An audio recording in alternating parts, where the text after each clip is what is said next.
Welcome dear students, myself A.K. Sharma. Good morning all of you.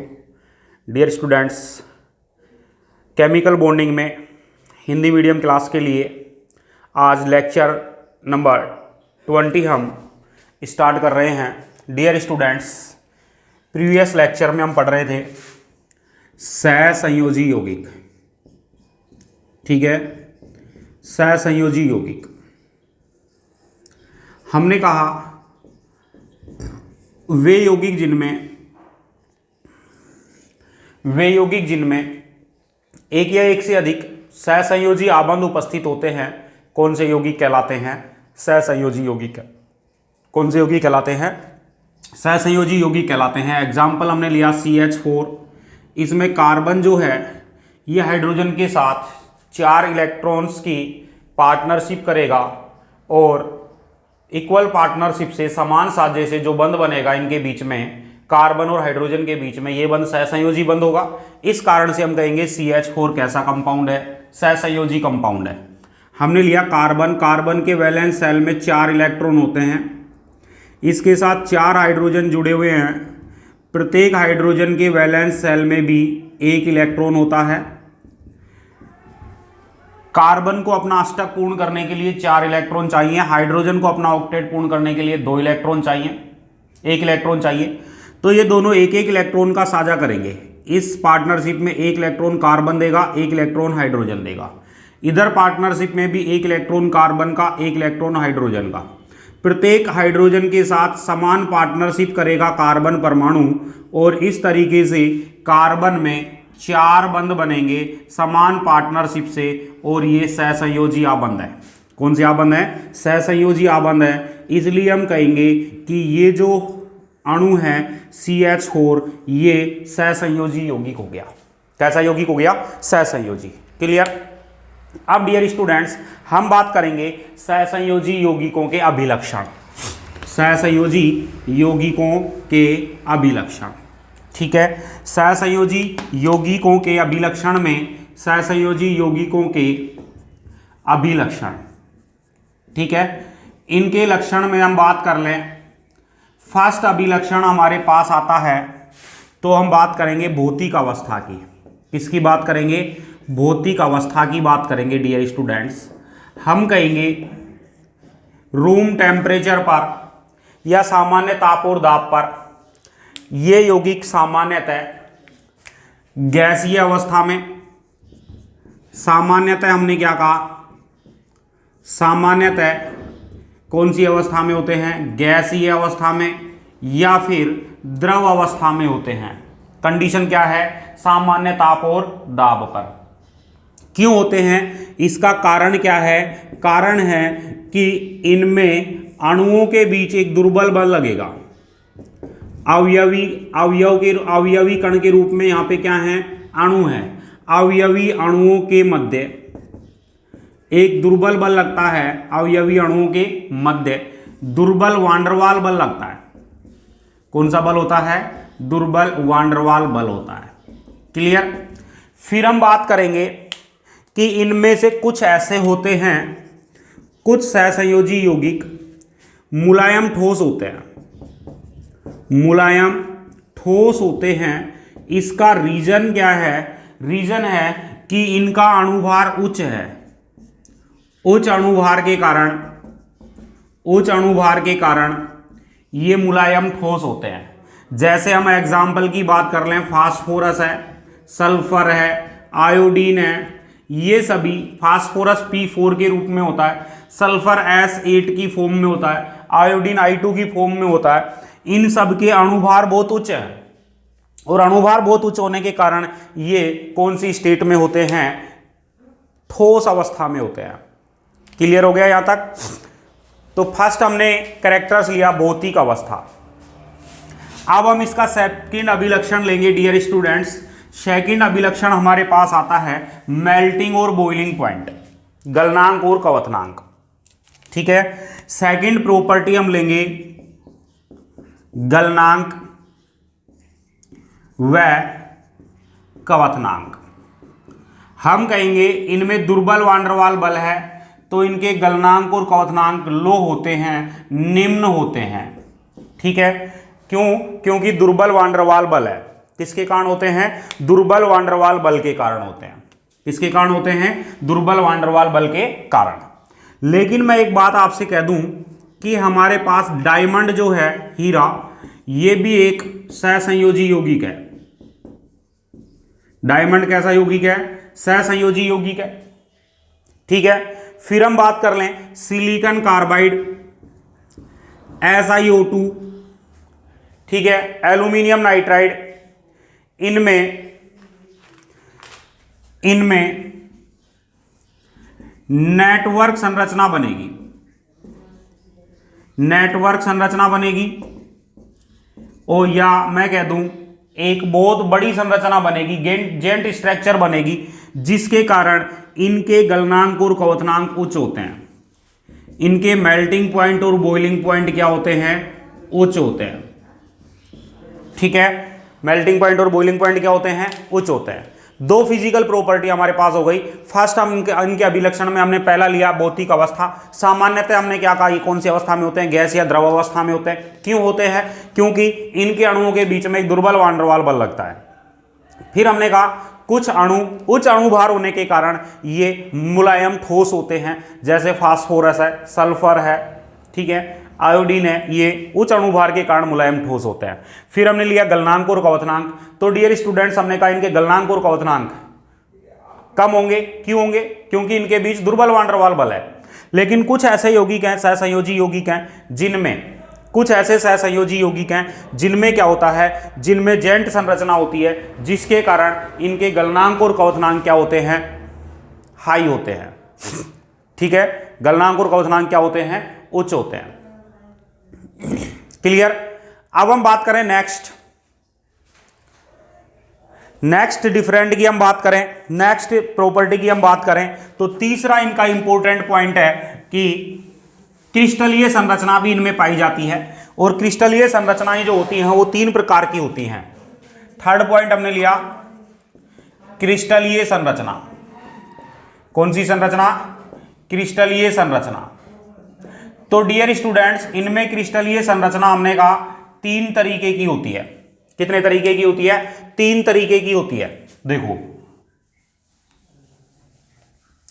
क्रिस्टलीय संरचना जो होती है, सहसंयोजी यौगिकों में 3 तरीके की क्रिस्टलीय संरचना होती है। फर्स्ट टाइप की जो होती है, इस फर्स्ट टाइप की क्रिस्टलीय संरचना में कि इनमें अवयवी कण, या मैं कह दूं यूनिट जो होती है, ये अणु होते हैं। अवयवी कण या इकाई के रूप में क्या होते हैं? अणु होते हैं। और अणु होते हैं तब हम कहेंगे कि ये अवयवी कण के रूप में जो अणु हैं, ये अणु दुर्बल वान डेर वाल आकर्षण बल से जुड़े होंगे। ठीक है, जैसे हम बात करें सल्फर है, फास्फोरस है, ठीक है, और हम बात कर लें P2O5 है, ठीक है, आयोडीन है। ये सब एग्जाम्पल्स हो गए जिनमें अवयवी कण के रूप में, एक यूनिट के रूप में क्या होते हैं? अणु होते हैं, और अणुओं के बीच एक दुर्बल वान डेर वाल बल होता है। सेकंड जो होती है हमारे पास, ये होती है सेपरेट लैटिस लेयर होती है। सेकंड टाइप की जो संरचना होगी, इनमें परतीय संरचना होंगी। कैसी संरचना होंगी? परतीय संरचना होंगी। परतीय संरचना का एग्जाम्पल कौन है? ग्रेफाइट। परतीय संरचना का एग्जाम्पल कौन है? ग्रेफाइट। ठीक है, और तीसरी होती है कि ऐसी संरचनाएं, थर्ड टाइप की क्या होती हैं? ऐसी क्रिस्टलीय संरचनाएं जिनमें प्रत्येक परमाणु 4 अन्य परमाणुओं से जुड़ा होता है। 4 अन्य परमाणुओं से सहसंयोजी बंध से जुड़ा होता है। कौन से आबंध से? सहसंयोजी आबंध से जुड़ा होता है। प्रत्येक परमाणु 4 अन्य परमाणुओं से कौन से आबंध से जुड़ा होता है? सहसंयोजी आबंध से जुड़ा होता है। जैसे डायमंड है, ठीक है, डायमंड में कैसी संरचना होती है, सिलिकॉन कार्बाइड है, एल्यूमिनियम नाइट्राइड है, ठीक है, ये बहुत हार्ड होंगे। थर्ड वाले जो होते हैं ये हार्ड होते हैं, कठोर होते हैं, और इनके मेल्टिंग पॉइंट और बॉइलिंग पॉइंट क्या होते हैं, उच्च होते हैं, ठीक है। तो डियर स्टूडेंट्स, हमने कहा क्रिस्टलीय संरचनाएं, तो हमने कहा कि ये 3 प्रकार की क्रिस्टलीय संरचनाएं बनाएंगे। फर्स्ट टाइप की क्रिस्टलीय संरचना में अवयवी कण के रूप में अणु होंगे, और ये अणु दुर्बल वान डेर वाल बल से जुड़े होते हैं, और दुर्बल वान डेर वाल बल से जुड़े होते हैं तब हम कहेंगे कि इनके गलनांक और क्वथनांक कम होते हैं। सेकंड टाइप की संरचना में होती है कि ये परतीय संरचनाएं एक दूसरे के ऊपर व्यवस्थित होती हैं, और परतीय संरचनाएं मेन रूप से किसमें पाई जाती हैं डियर स्टूडेंट्स, ग्रेफाइट में होती हैं। और इसमें थर्ड जो होते हैं उनमें क्या होता है कि प्रत्येक परमाणु 4 अन्य परमाणुओं से सहसंयोजी आबंध से जुड़ा होगा, और इस प्रकार की संरचना में एक जेंट स्ट्रक्चर्स बनेगी, एक बहुत बड़ी संरचना बनेगी, और इस संरचना या नेटवर्क संरचना के कारण हम कहेंगे कि ये हार्ड होते हैं, कठोर होते हैं, और इनके मेल्टिंग पॉइंट और बॉइलिंग पॉइंट बहुत उच्च होते हैं। इसके एग्जाम्पल हैं जैसे डायमंड है, सिलिकॉन कार्बाइड है, एल्यूमिनियम नाइट्राइड है, इनके गलनांक और क्वथनांक बहुत उच्च होंगे और ये कठोर होते हैं प्रकृति से। क्लियर। तो हमारे पास नेक्स्ट हमने थर्ड प्रॉपर्टी पढ़ी क्रिस्टलीय संरचना, और क्रिस्टलीय संरचना में हमने कह दिया कि कितने प्रकार की क्रिस्टलीय संरचनाएं बनेंगी, 3 प्रकार की क्रिस्टलीय संरचनाएं बनेंगी। कितने प्रकार की क्रिस्टलीय संरचनाएं बनेंगी, 3 प्रकार की क्रिस्टलीय संरचनाएं बनेंगी। क्लियर हो गई बात। अब हम चौथे पॉइंट पर चलते हैं, और चौथे पॉइंट पर आता है इलेक्ट्रिकल कंडक्टिविटी, वैद्युतीय चालकता। वैद्युतीय चालकता।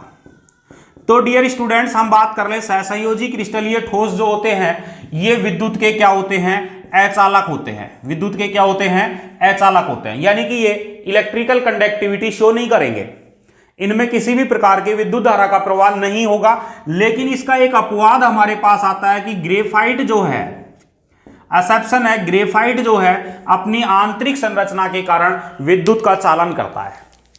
ठीक है, क्यों करता है, तो ग्रेफाइट और डायमंड की आंतरिक संरचना हम बात कर लें, ग्रेफाइट में प्रत्येक कार्बन परमाणु 3 परमाणुओं से जुड़ेगा। ग्रेफाइट में षटकोणीय परतीय संरचना होती है जिसमें प्रत्येक कार्बन 3 परमाणुओं से जुड़ा होता है। तो इसका चौथा जो संयोजी इलेक्ट्रॉन है ये मुक्त होता है, और मुक्त संयोजी इलेक्ट्रॉन के कारण ये विद्युत का क्या करता है, चालन करता है। क्लियर। अब हम बात करेंगे नेक्स्ट प्रॉपर्टी में आते हैं हम, और नेक्स्ट हमारे पास आती है नंबर 5 पर हम बात करेंगे डियर स्टूडेंट्स विलेयता। किसकी बात करेंगे, विलेयता की बात करेंगे, सोल्यूबिलिटी की बात करेंगे। और विलेयता में हम कहेंगे कि ये कंपाउंड ध्रुवीय विलायकों में अविलेय हैं, ध्रुवीय विलायकों में अविलेय हैं, ध्रुवीय विलायकों में क्या है, अविलेय, लेकिन अध्रुवीय विलायकों में विलेय हैं।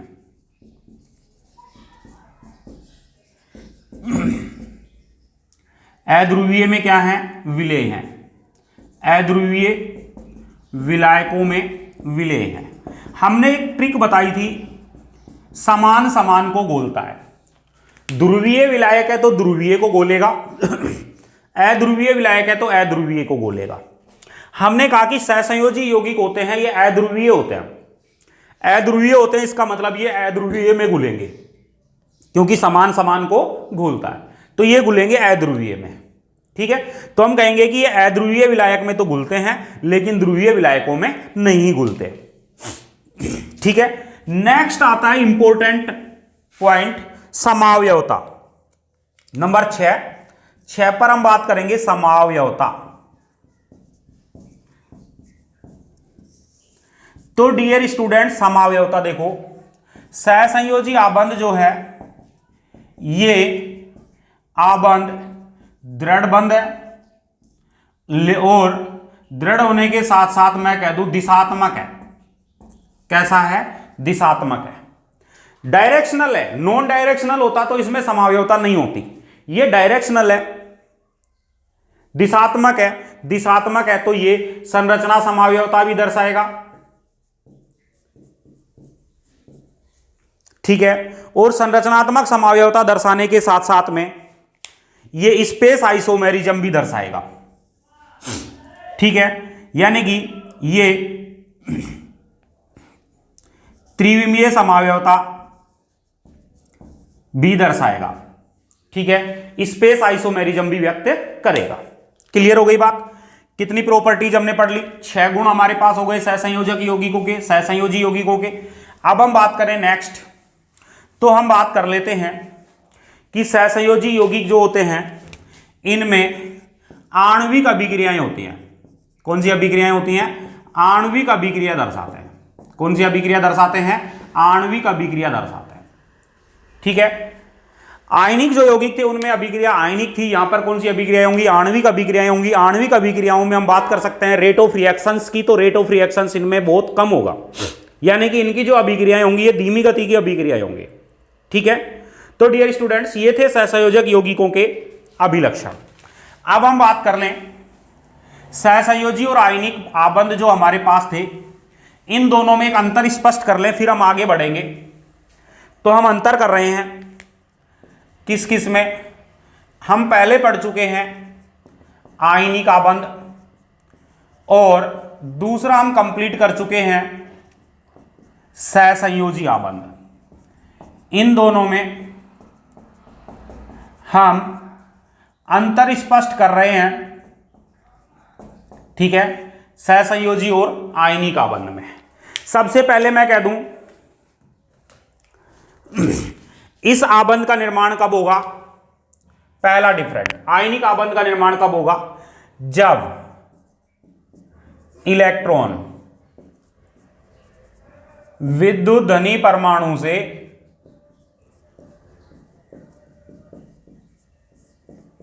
विद्युत ऋणी परमाणु की तरफ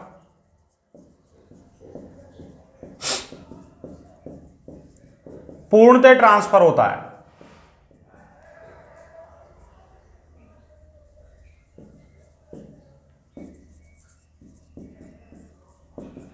इलेक्ट्रॉन का पूर्णतः स्थानांतरण होगा विद्युत धनी परमाणु से विद्युत ऋणी परमाणु की तरफ। विद्युत धनी जो परमाणु है यह बना लेगा धनायन इलेक्ट्रॉन त्याग करके, क्या बना लेगा? धनायन बना लेगा। विद्युत ऋणी परमाणु है ये ग्रहण करके क्या बनाएगा? ऋणायन बनाएगा। और इन दोनों के बीच में, धनायन और ऋणायन के बीच में जो आकर्षण बल लगेगा उसको हमने नाम दिया था आयनिक आबंध। लेकिन सहसंयोजी आबंध कब बनेगा? जब दो परमाणुओं के बीच, जब दो परमाणुओं के मध्य इलेक्ट्रॉन का समान साझा होता है। इलेक्ट्रॉन का क्या होता है? समान साझा होता है, तब हम कहेंगे कौन सा आबंध बनता है? सहसंयोजी आबंध बनता है। ठीक है, इलेक्ट्रॉन पूर्णतः स्थानांतरण हुआ विद्युत धनी से विद्युत ऋणी की तरफ, तब तो हम कहेंगे कि आयनिक आबंध बनता है। और जब इलेक्ट्रॉन का साझा होता है, समान पार्टनरशिप होती है, समान साझा होता है, तब कौन सा बंध बनता है? सहसंयोजी आबंध बनता है। क्लियर?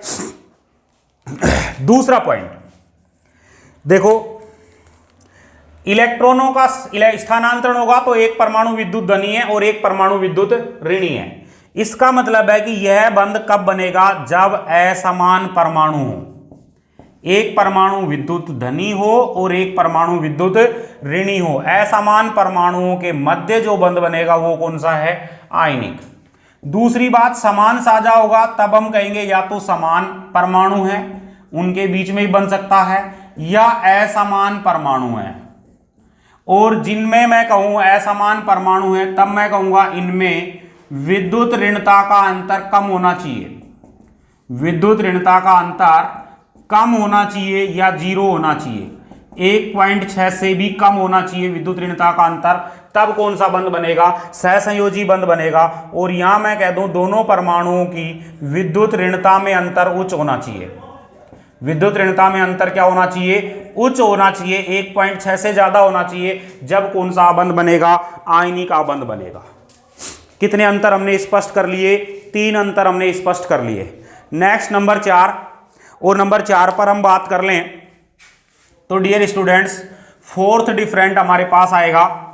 हमने 4 अंतर करे। पहला अंतर कहा जब इलेक्ट्रॉन का पूर्ण ट्रांसफर हो विद्युत ऋणी से विद्युत धनी से विद्युत ऋणी की तरफ, तब बनेगा आयनिक आबंध। और जब इलेक्ट्रॉनों का समान साझा हो तब बनेगा सहसंयोजी आबंध।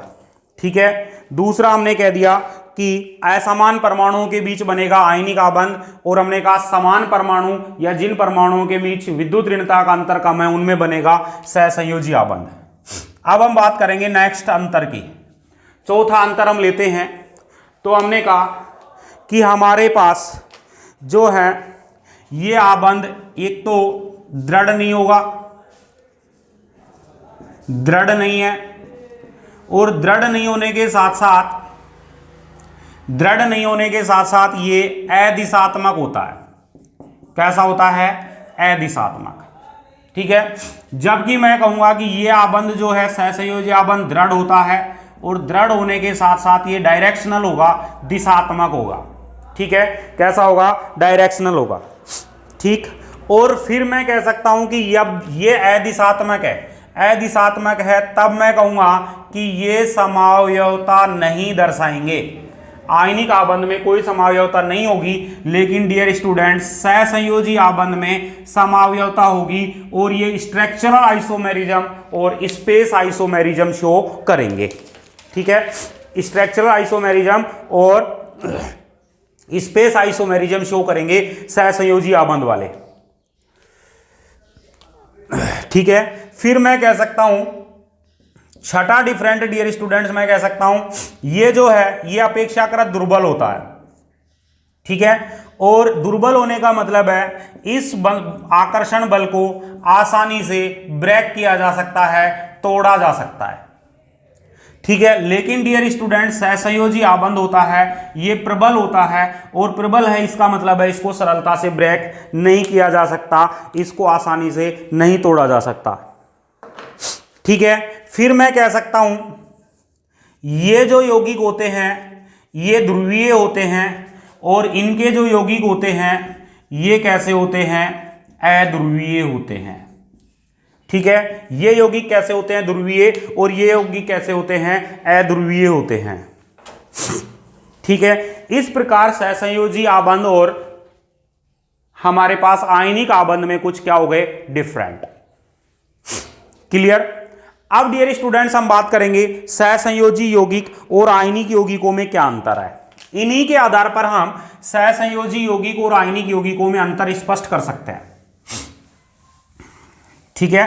इस पॉइंट जो हमने अभी जो डिफरेंट लिया है सहसंयोजी आबंध और आयनिक आबंध में, इसी डिफरेंट के अनुसार मैं आयनिक यौगिक और सहसंयोजी यौगिकों में भी डिफरेंट कर सकता हूं। आयनिक यौगिक और सहसंयोजी यौगिकों में अंतर। ठीक है। अब तो हमने नेक्स्ट पॉइंट लिया आयनिक यौगिक और सहसंयोजी यौगिकों में अंतर। देखो पहला अंतर तो इनमें आयनिक बंध है, स्ट्रक्चर आयनिक बंध है, आयनिक बंध है, तब मैं कहूंगा कि रूम टेम्परेचर पर ये जो है ये क्रिस्टलीय संरचना बनाएंगे। कौन सी संरचना बनाएंगे? क्रिस्टलीय संरचना बनाएंगे, और ये ठोस अवस्था में होंगे। यानी कि रूम टेम्परेचर पर ये कैसे ठोस हैं? क्रिस्टलीय ठोस हैं। ठीक है। यहां मैं कह सकता हूं कि सहसंयोजी यौगिक जो हैं ये रूम टेम्परेचर पर गैस या द्रव अवस्था में होते हैं, लेकिन विशेष कंडीशन में ये कैसे होते हैं? ठोस होते हैं। रूम टेम्परेचर पर तो ये गैस या द्रव होते हैं, लेकिन कोई विशेष कंडीशन आ जाए तब ये कैसे होते हैं? ठोस होते हैं। फिर मैं कह दूं कि इनके लिए melting point and boiling point जो होते हैं ये उच्च होते हैं, और यहां कह दूं मेल्टिंग पॉइंट और बॉइलिंग पॉइंट जो हैं ये कम होते हैं।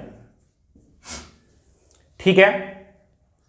मेल्टिंग पॉइंट और बॉइलिंग पॉइंट सामान्यतः क्या होते हैं? कम होते हैं। नेक्स्ट मैं कह दूं ये कठोर होते हैं और भंगुर प्रकृति के होते हैं। ठीक है। कैसी प्रकृति के होते हैं? भंगुर प्रकृति के होते हैं। मैं यहां कह दूं नंबर 3 ये जो हैं ये मुलायम होते हैं। ठीक है। कैसे होते हैं? मुलायम होते हैं। फिर मैं कह दूं कि नेक्स्ट डिफरेंट ये ध्रुवीय विलायकों में विलेय होते हैं। ध्रुवीय प्रकृति का बंध है तो ध्रुवीय विलायकों में विलेय होते हैं।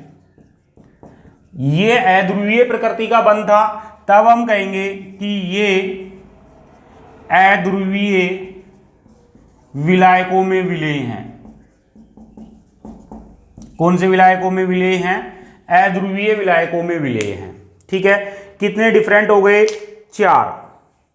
फिर मैं कह दूं 5वां डिफरेंट, ये ठोस अवस्था की बात कर ली जाए तो ठोस अवस्था में तो अचालक होते हैं।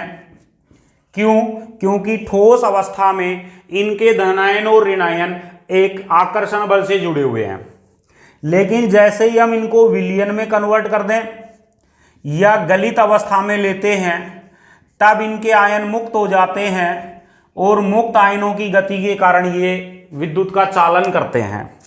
लेकिन मैं इधर बात कर लूं तो ये ठोस व गलित दोनों ही अवस्थाओं में, ठोस व गलित दोनों ही अवस्थाओं में ये विद्युत के क्या होते हैं? अचालक होते हैं। विद्युत के क्या होते हैं? अचालक होते हैं। ठीक है, फिर मैं बात कर लूं नेक्स्ट नंबर 6 डिफरेंट की, कि ये जो यौगिक हैं इनमें समावयवता नहीं है, लेकिन यहां पर मैं बात कर लूं तो मैं कहूंगा ये समावयवता दर्शाएंगे। क्या करेंगे?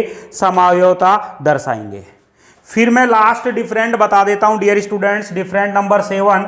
यहां पर अभिक्रियाओं की जो दर होगी, अभिक्रिया दर, ये उच्च होगी, और यहां पर मैं कह दूं कि अभिक्रिया की दर जो है ये क्या होगी? लो होगी। रेट ऑफ रिएक्शंस, आयनिक यौगिकों में आयनिक अभिक्रियाएं होती हैं और आयनिक अभिक्रियाओं की दर हाई होती है। आयनिक अभिक्रियाओं की रेट बहुत अधिक होती है, लेकिन सहसंयोजी यौगिकों में आणविक अभिक्रियाएं होती हैं और आणविक अभिक्रियाओं की रेट ऑफ रिएक्शंस जो होती है ये क्या होती है? कम होती है। यानी कि ये अभिक्रियाएं तीव्र गति की अभिक्रियाएं होती हैं और इनकी अभिक्रियाएं धीमी गति की अभिक्रियाएं होती हैं। क्लियर? तो ये डिफरेंट था हमारे पास आयनिक और सहसंयोजी यौगिकों में। ठीक है, तो डियर स्टूडेंट्स नेक्स्ट टॉपिक हम कंटिन्यू करेंगे नेक्स्ट लेक्चर में। Thank you.